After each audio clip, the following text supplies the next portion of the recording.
Good morning, everyone.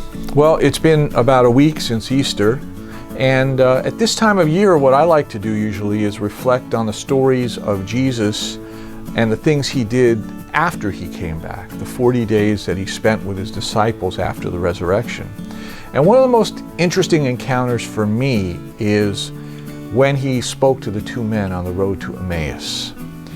And he met these two disciples walking, and they were telling Jesus about himself. They were telling him what happened in Jerusalem, and they were confused about what happened. And in Luke 24:21, they make an interesting statement. They say, "We had hoped that he was the one who was going to redeem Israel." We had hoped in the past tense.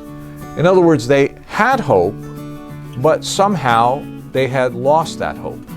Their hope had been shattered somehow. Jesus' crucifixion had dashed their hope because this was not what they expected. This was not what they wanted to happen. And their loss of hope impacted them in a few ways. We can see it in the fact that, first of all, they didn't believe the testimony that they heard. Their lost hope made them incredulous, so they didn't believe the women when they came back and testified. They didn't believe the others who said that they had seen Jesus rise from the dead. They were also going the wrong way. Everything was happening in Jerusalem, but they're going away. They're going home. They're going to Emmaus. As if the mission is over, as if everything's done, as if we lost our hope. We don't need to do anything else. We're going back. They were discouraged and they were despondent. They didn't have the energy for productive work anymore. They were stewing in their disappointment. And as I thought about this, I realized that hope is essential to healthy spiritual life. Hope is essential. Look at some verses about hope from the scriptures. Psalm 71:5. "You have been my hope, sovereign Lord, my confidence since my youth." Psalm 33:20. "We wait in hope for the Lord. He is our help and our shield." And then the author of Hebrews says in Hebrews 6:19, "We have this hope as an anchor for the soul, firm and secure." Hope is something strong. It's not something wishy-washy. It is something that holds us secure. But the question is, why had they lost their hope? What happened to their hope? Well, I think if we look at it, what we'll understand is that they put their hope in the right person for the wrong reasons, right? They defined their hope without listening to the one who was providing that hope, without understanding the reasons he was giving them for hope. And because of that mistake, their hope died. And Jesus pointed out this error to them clearly. You see, we don't make up our own hope.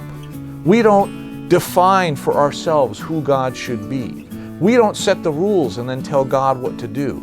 We don't become the judge of God and then tell him that he has let us down. Jesus showed them that their hope needs to be based on God's word, on the scriptures, what God has said. And when we set the rules, we will find that God often disappoints us, almost always disappoints us, because God is not likely to subvert his divine will in order to take instructions from us. So we must understand that his word reveals his will and his promises. And when we understand that and trust that, we will never lose our hope, because God is always faithful and has never failed to do anything that he has promised in his word. The author of Hebrews says, hope is an anchor. You think about that. Hope is an anchor. You know, an anchor must be set in the right place in order to do its job and hold the boat. An anchor has to be well set. There's a way to put that anchor down. There are places to put that anchor down. It will hold us fast if we set it in the solid foundation of God's word and God's promises. As the psalmist said, we wait in hope for the Lord. He is our help. He is our shield.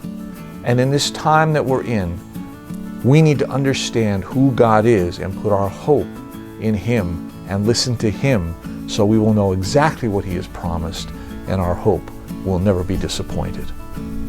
God bless you all and have a great day. See you next week.